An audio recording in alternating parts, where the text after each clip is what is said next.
ভয়ে কম্পমান যে ছাত্রদের একটা রাজনৈতিক দল আসছে। আপনাদের ভয় কিসে? আপনারা ভয় পাচ্ছেন কেন?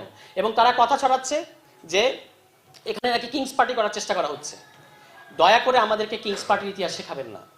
আমরা যদি এখন ইতিহাস পড়তে শুরু করি তাহলে অনেক তিক্ত ব্যাপার বেরিয়ে আসবে, আমরা সেটা চাই না। অনেক দলের অনেক ইতিহাস বেরিয়ে আসবে। আমরা শ্রদ্ধা করি আপনাদেরকে, সেই শ্রদ্ধাটা বজায় রাখি। আমাদের কোনো প্রশাসনের সহায়তা দরকার নাই। যেখানে ছাত্ররা যাচ্ছে সেখানেই মানুষের ঢল নামছে।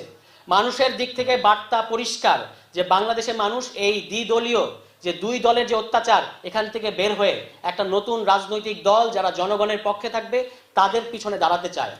এবং আমরা যে মানুষ আমাদের প্রতি কোনো কোনো ক্ষেত্রে ক্ষোভ প্রকাশ করছে যে নাচতে নেমে আপনারা ঘোমটা দিচ্ছেন কেন, রাজনৈতিক দল করবেন বলতেছেন, করেন না কেন? এই হলো মানুষের অনুভূতি, এই হলো তরুণদের অনুভূতি।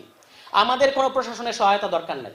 আমরা গণ অভ্যুত্থান কোনো প্রশাসনের সহায়তা নিয়ে করি নাই। আমরা এই প্রশাসনের বিরুদ্ধে গণ অভ্যুত্থান করেছি, কিন্তু আমরা প্রশাসনের অসহায়তাকে মেনে নেব না।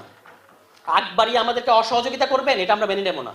ঠিক আছে? ফলে আমাদেরকে যিনি আমাদের বিএনপির ভারপ্রাপ্ত চেয়ারম্যান, তিনি, আমরা তাকে শ্রদ্ধা করি, তিনি লন্ডন থেকে বলেছেন যে প্রশাসনের সহায়তা কোনো রাজনৈতিক দল করা উচিত হবে না। আমরা তার সাথে একমত। আমাদের তো কোনো প্রশাসনের সহায়তা দরকার নাই।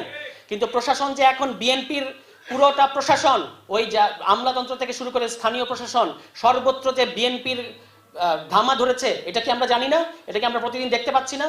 চাঁদাবাজি করতেছে পুলিশের চোখের ডগায়, পুলিশ কিছু বলে না, এটাকে আমরা দেখতে পাচ্ছি না? এগুলো সব আমরা দেখতে পাচ্ছি।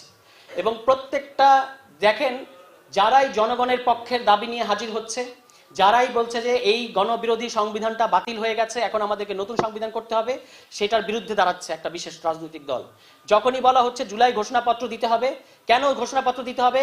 কারণ আপনারা দেখতে পাচ্ছেন যে আসাদুজ্জামান খান কামাল, মোহাম্মদ আরাফাতের মতো ক্রিমিনালরা এখনো তারা বলছে যে নির্বাচন দেন দ্রুত, তাহলে তারা, এবং তারা ইন্ডিয়ান এক্সপ্রেসের পত্রিকায় তারা সাক্ষাৎকার দিচ্ছে, কিন্তু আপনারা এগুলো নিশ্চয়ই খেয়াল করছেন। সেই সাক্ষাৎকার দিয়ে তারা বলতেছে যে আমরা অপেক্ষা করছি। কিসের অপেক্ষা করছে তারা? আইনের শাসন ফিরে আসার। আইনের শাসন তথা নির্বাচন ফিরে আসলে এই নির্বাচনের মধ্য দিয়ে তারা, আপনারা মনে রাখবেন যে ইন্ডিয়া তথা দিল্লির এখনকার কৌশল হচ্ছে আওয়ামী লীগকে যেহেতু তারা বসাতে পারবে না, তারা অন্য একটা রাজনৈতিক দলকে সমর্থন দেবে, এবং সেই রাজনৈতিক দলকে আপনারা দেখতে পেলেই বুঝবেন যে ছায়া হিসেবে পেছনে কিন্তু আওয়ামী লীগ আছে।